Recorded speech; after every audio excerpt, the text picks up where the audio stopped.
Alors, je m'appelle Julien Prévieux.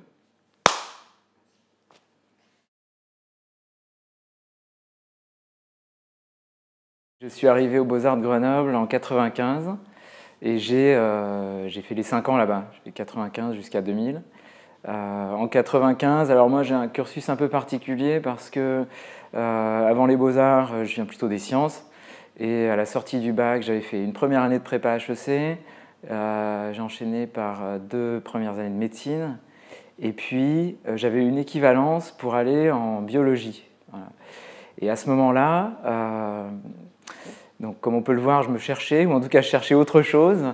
Et puis, depuis un moment, j'avais une pratique quand même artistique faite de bricolage, d'illustration liée à une pratique intensive du skateboard, de choses comme ça qui, bon, commençaient à faire sens pour moi, mais sans vraiment se cristalliser. Et donc, c'est à ce moment-là que j'ai regardé du côté des Beaux-Arts de Grenoble. Et moi, je viens de Grenoble. Donc, il y avait au départ une espèce d'évidence. Et puis, en recherchant, un petit peu en regardant ce que faisait l'école, j'avais vu à la fois l'équipe d'enseignants, le labo photo qui m'intéressait, le labo vidéo, etc. Donc, il y avait une espèce d'évidence pour moi à postuler dans cette école et pas une autre, quoi. Je commence en première année, je commence avec Jean-Luc Moulin. Et ce qui m'a marqué et me marquera toujours, c'est, je crois, pendant l'un des premiers cours, on avait comme référence « Qu'est-ce que la philosophie ?» de Deleuze et Guattari.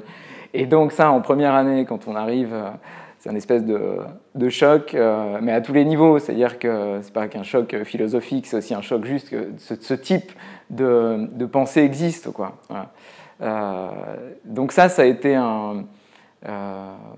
ouais, ça a été, disons, un des déclencheurs. Moi, je pense que, je ne sais pas si ça fait sens pour tout le monde, mais en tout cas, pour moi, d'un côté, il y avait la Ursonateux et de l'autre, il y avait Qu'est-ce que la philosophie. Ces deux trucs-là m'ont fait dire, bah, moi, je veux rester là. Ouais. Et d'ailleurs, ouais, à ce moment-là, au musée de Grenoble, il devait y avoir une expo Kurt Schwitters. Ça doit être pareil, 95. Et ouais, ça reste un des moments, justement, et je me rappelle très bien ce passage au musée et la Ursonateux, c'est un des trucs, je me suis dit, ah, je veux faire ça.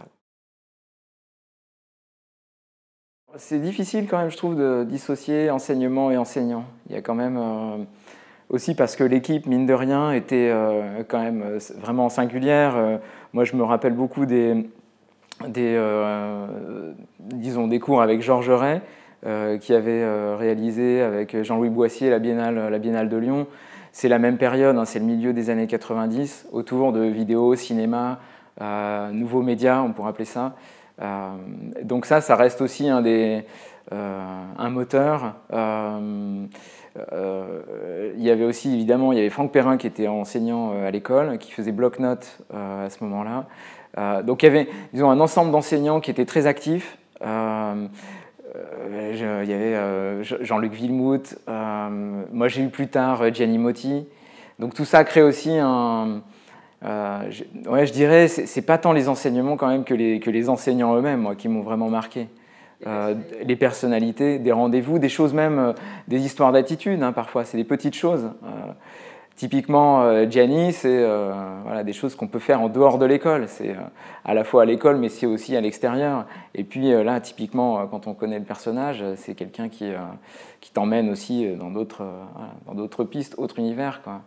Donc après, oui, je pourrais dire, bon, là, je sais pas, à un moment donné, tel workshop, je sais pas, je me rappelle qu'on a eu un workshop avec Doug Aitken, par exemple. On a eu quelques cours avec Philippe Parreno. Bon, il y a quand même, voilà.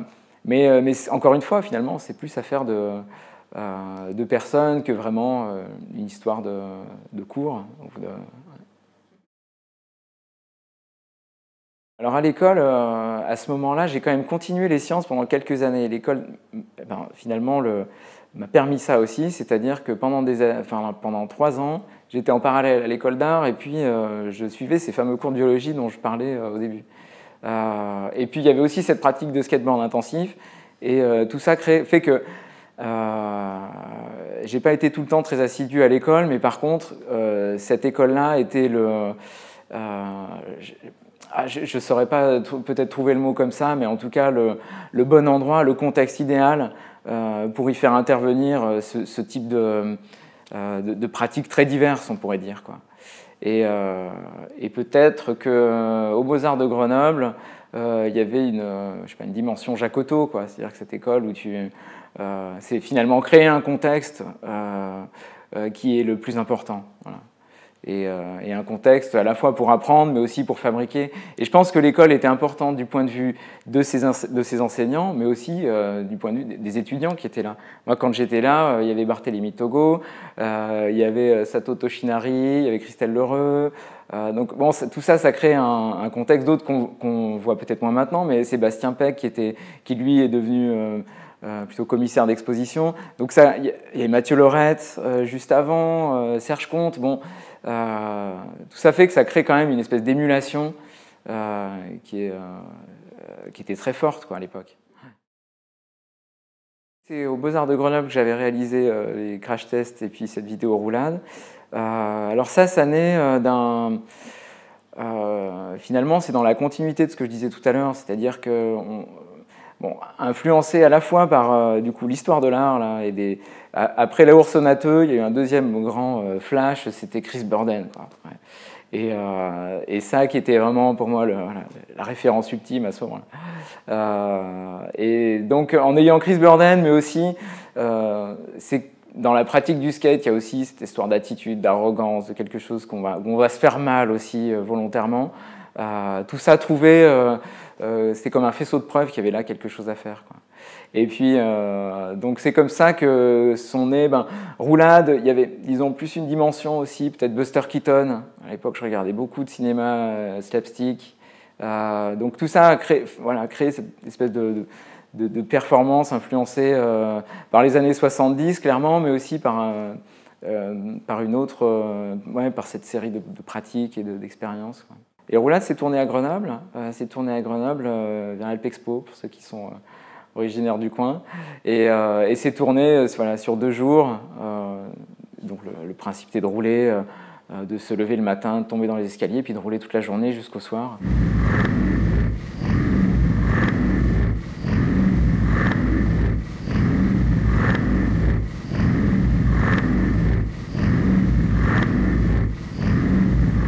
Et puis crash test, à chaque fois c'est des principes, disons que c'est des choses qu'on fait étant enfant, quoi.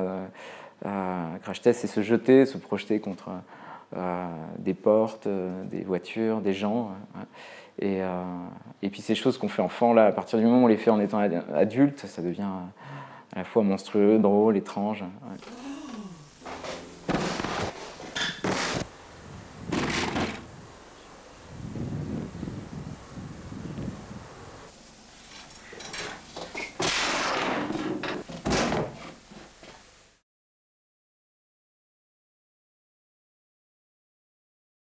Les lettres de motivation, ça commence aussi pendant les Beaux-Arts de Grenoble, mais c'est un moment où effectivement, moi je cherchais du travail.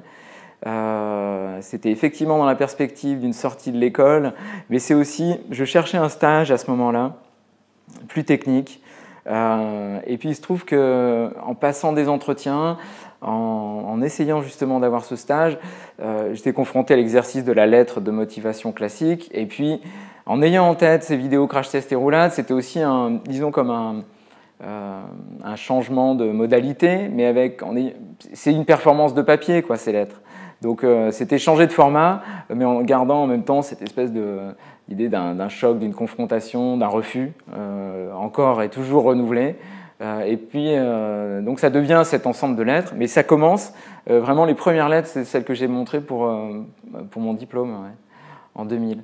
Et puis ensuite, je l'ai continué ça à partir du moment où j'avais reçu ces premières réponses. Je me suis dit, il y a quelque chose qui se joue d'assez fort, en fait, et qui mérite d'aller au-delà, peut-être, de la blague potache, quoi.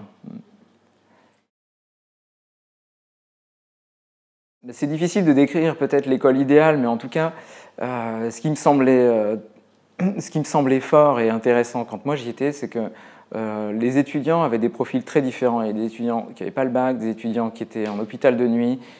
Et ça, c'est quelque chose qui a tendance à largement disparaître maintenant. C'est-à-dire que les écoles d'art étaient aussi des lieux de repli et que là, elles sont intégrées dans un flux, dans le flux commun, quoi. Et je pense que peut-être la grande différence, elle est là, c'est que peut-être je fais partie de ces dernières générations où les écoles d'art, c'est beaucoup d'insouciance et un peu d'angoisse. Et là, j'ai l'impression que ça s'est quand même inversé, où c'est beaucoup plus d'angoisse et un petit peu d'insouciance. Et ça, c'est lié aussi à un contexte global de transformation en EPCC qui fait que les écoles se fusionnent, que certaines vont disparaître. Et puis là, c'est le versant sombre et difficile de ce qu'on est en train de vivre en ce moment, qui fait partie d'un projet plus vaste et plus global, mais qui trouve là, dans les écoles d'art aussi, toute son expression, quoi.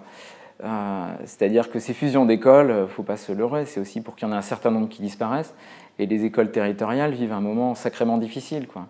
Nous, on était dans un contexte complètement autre, ouais. Et on n'avait pas effectivement d'histoire de doctorant comme prof de culture générale. Je ne veux pas rentrer dans le détail de ça, c'est un vaste débat, quoi. Mais en même temps, il me semble qu'il y avait une espèce d'énergie autre, quoi, qui se déployait autrement.